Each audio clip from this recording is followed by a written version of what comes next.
अंजलि बाजार से घर आई तो काफी उलझन में दिखाई दे रही थी। वो अपनी सास संगीता जी के पास जाकर बैठ गई और कहने लगी, मम्मी जी, मुझे आपसे बहुत जरूरी बात करनी है। संगीता जी अपना चश्मा उतारकर उसे साफ करते हुए बोली, हाँ बहू, बोलो, क्या कहना है।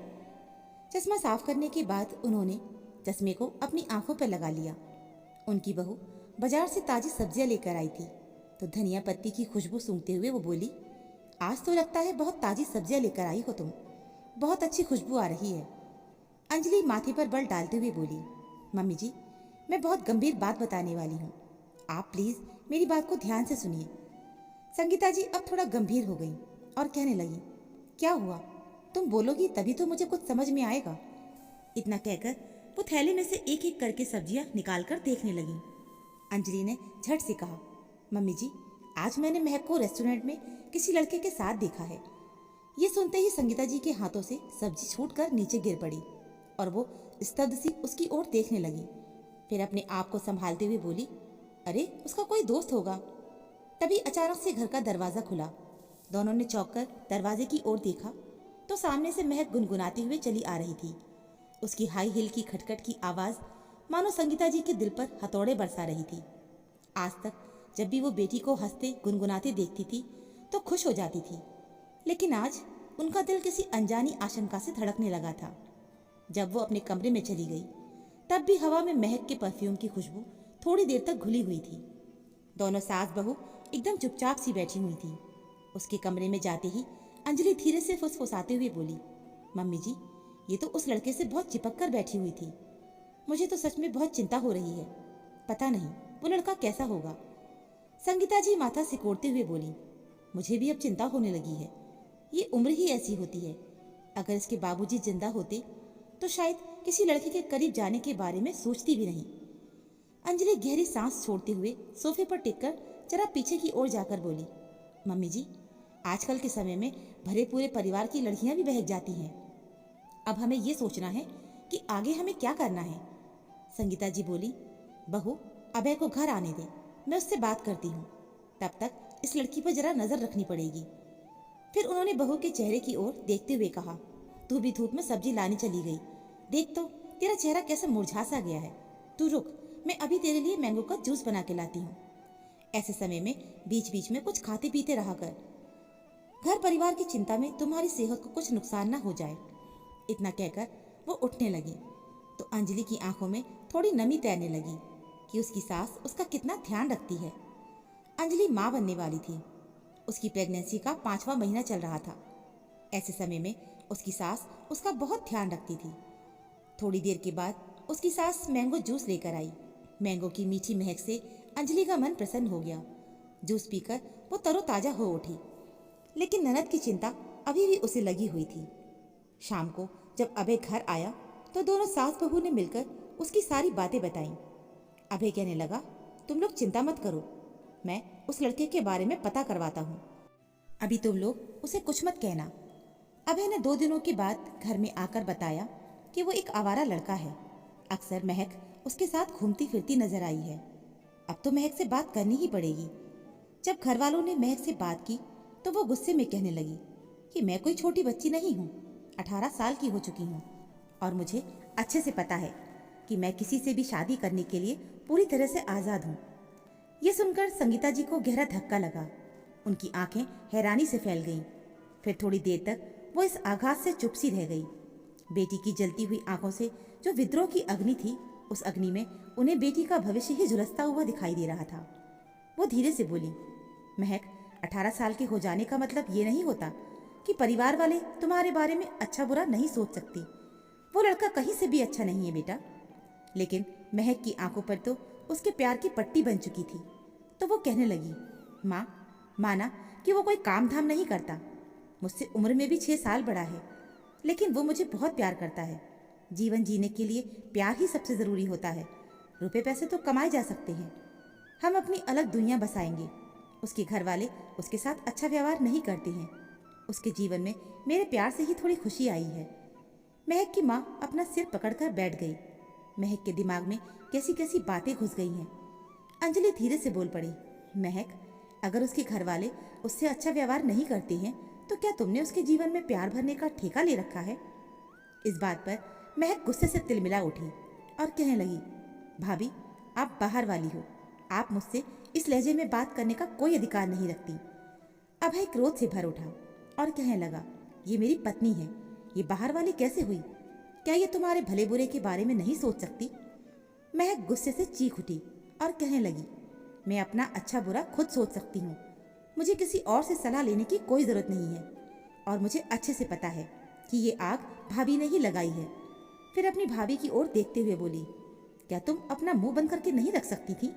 देखना, एक दिन मैं तुम्हें अच्छा सबक सिखाऊंगी। अंजलि स्तब्ध सी रह गई कि ये उसकी ननद कौन सी भाषा में बात कर रही है। वो दुखी मन से उठकर अपने कमरे में चली गई। महक को सभी लोग लगातार समझा रहे थे, लेकिन महक उतनी ही विद्रोही होती जा रही थी।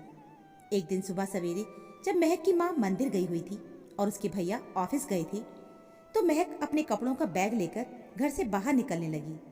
उस बैग के साथ बाहर जाते हुए देखकर अंजलि कहने लगी, अरे महक, तुम कहाँ जा रही हो? महक गुस्से में बोली, मैं अपने नए जीवन की शुरुआत करने जा रही हूँ, हटो, छोड़ो मेरा रास्ता। अंजलि उसका रास्ता रोकने की बहुत कोशिश करने लगी कि महक इस तरह घर छोड़कर ना जाए, जल्दबाजी में कोई फैसला ना ले। लेकिन महक इतने गुस्से में थी कि उसने अपनी भाभी को जोर से धक्का दे दिया। अंजलि पेट के बल फर्श पर गिर पड़ी और महक पैर पटकते हुए घर से बाहर निकल गई। लेकिन इधर अंजलि दर्द के मारे छटपटाते हुए बेहोश हो गई थी, क्योंकि घर में उसकी मदद करने वाला कोई नहीं था। जब उसकी सास मंदिर से आई और उन्होंने अचानक से बहू को सामने फर्श पर गिरे हुए देखा, तो उनके हाथों से पूजा की थाली छूटकर गिर पड़ी और वो चीख पड़ी। उन्होंने पड़ोसियों की मदद से बहू को अस्पताल पहुंचाया। वहां पर जाकर पता चला कि अंजलि ने अजन्मे बच्चे को खो दिया है। अंजलि की जिंदगी बिल्कुल खाली सी हो गई थी। उसे अब कुछ भी अच्छा नहीं लगता था। इधर घर में भी मातम पसर चुका था, क्योंकि महक घर छोड़कर जा चुकी थी। संगीता जी को बस इसी बात की चिंता थी कि महक के साथ कहीं कुछ गलत ना हो जाए। उनका दिल भी बेहद दुखी हो गया था। लगभग इस बात को 8 महीने बीत गए थे। एक दिन अचानक से ही दोपहर में दरवाजे की घंटी बजी। अंजलि ने जाकर दरवाजा खोला तो सामने महक खड़ी थी। उसका चेहरा मुरझा गया था, आंखों के नीचे काले घेरे पड़ गए थे। वो भाभी को देखकर कुछ बोल नहीं पाई। उसके सूखे होठ बस कांप कर ही रह गए थे। उसे देखकर अंजलि हैरान सी रह गई थी, क्योंकि वो प्रेग्नेंट भी थी। लेकिन अचानक से उसकी आंखों के आगे वो सारा दृश्य घूम गया जब उसने अपने बच्चे को खोया था। उसकी आंखों में आंसू आने लगे और उसका चेहरा कठोर हो गया। उसी पल महक दौड़कर अपनी भाभी के गले से लगने की कोशिश करने लगी, लेकिन अंजलि ने उसे खुद से दूर हटा दिया और 2 कदम पीछे हट गई। तभी संगीता जी भी हॉल में आ गई। बेटी को सामने देखकर वो स्तब्ध सी खड़ी रह गई। तब महक ने रोते हुए कहा, माँ, भाभी, आप लोग सही कहती थी। देखो ना, मैं प्रेग्नेंट हूँ। ऐसे समय में वो लड़का मुझे छोड़कर भाग गया। उसने मुझे धोखा दिया है। अब मैं क्या करूँ और कहाँ जाऊँ? मुझे कुछ समझ में नहीं आया तो मैं घर वापस चली आई। संगीता जी गुस्से में बोली कि ये घर है, कोई होटल नहीं कि जब मन किया चले गए और जब मन किया आ गए। महक क्या बोलती, वो नज़र झुकाए हुए खड़ी हुई थी।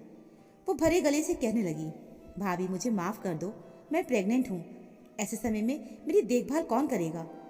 अंजलि चीख पड़ी और अपनी सास से बोली, मम्मी जी, मैं प्रेग्नेंट ननद की सेवा नहीं करूँगी। माँ भी बोल पड़ी, बेटी, तुम्हारी भाभी सही बोल रही है। माँ और भाभी की बातें सुनकर महक को रोना आ गया था। तो उसकी माँ बोली कि तुम्हारे साथ जो भी हो रहा है उसका कारण ये है कि जब तुम्हारी भाभी प्रेग्नेंट थी तो वो भी तुम्हारी भलाई के बारे में ही सोच रही थी। तब तुमने उसे गलत ठहराया था। तुमने उसे ये कहा कि वो तुम्हारी खुशियों से जलती है। तुमने उसे धक्का ना दिया होता तो आज मेरी बहू की गोद में भी एक बच्चा खेल रहा होता। वो बस तुम्हारी भलाई के बारे में ही सोच रही थी। लेकिन तुमने उसे जो चोट पहुंचाई है, आज जब तुम्हें वो लड़का छोड़कर भाग गया है तो तुम वापस इसी दरवाजे पर आई हो। कहने को तो मैं भी तुमसे कह सकती हूँ कि यहाँ से चली जाओ, लेकिन तुम मेरी बेटी हो तो इस घर में रह सकती हो और तुम्हारी देखभाल मैं कर सकती हूँ, क्योंकि मैं तुम्हारी माँ हूँ। लेकिन अब तुम मेरी बहू से कोई उम्मीद नहीं कर सकती और आगे तुम्हें क्या करना है वो भी तुम्हें खुद सोचना पड़ेगा। जब हम तुम्हें कह रहे थे कि हमारी पसंद के लड़के से शादी कर लेना, तब तो तुमने इनकार कर दिया था। हम तुम्हें जीवन भर यहाँ बिठाकर नहीं रख सकती हैं। तुम तो अब 18 साल की हो चुकी हो ना। तो बच्चे के आने के बाद अपना और अपने बच्चे का खर्च तुम्हें अब खुद ही उठाना होगा। महक की आंखों में पश्चाताप के आंसू झिलमिला रहे थे, लेकिन उसकी गलती की माफी अंजलि के पास नहीं थी। अंजलि उसकी तकलीफ समझ रही थी, लेकिन उसका दिल इतना भी बड़ा नहीं था कि इतनी बड़ी गलती करने वाली ननद को इतनी सहजता से ही माफ कर दे। वो चुपचाप अपने कमरे में चली गई और इधर महक पश्चाताप की अग्नि में झुलसती हुई अपने अंधकारमय भविष्य के बारे में सोचती ही रह गई। तो दोस्तों, कई बार ऐसा होता है कि कुछ लड़कियां जोश में आकर गलत लड़के के साथ जिंदगी बिताने का फैसला कर अपने परिवार को ठुकरा कर चली जाती हैं, लेकिन जब जीवन की वास्तविकता उनके सामने होती है तब उन्हें समझ में आता है कि घर वाले उनके लिए गलत नहीं सोच रहे थे।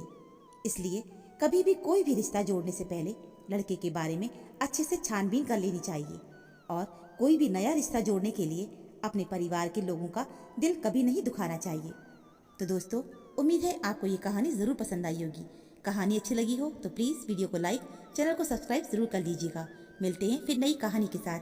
कहानी सुनने के लिए आप सभी का बहुत बहुत धन्यवाद।